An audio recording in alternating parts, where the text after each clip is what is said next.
आज की इस खूबसूरत जलाली मुकद्दस इबादत में आप सबको वेलकम करते हैं मेरी तरफ से, Kings revival church international Urdu Hindi service की तरफ से और सारे पासबानों की तरफ से हम आपको वेलकम करते हैं।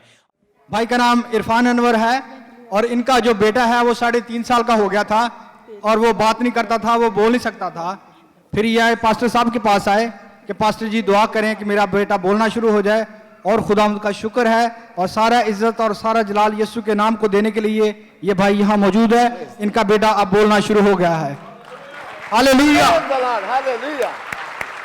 God bless you. God bless you. God bless you.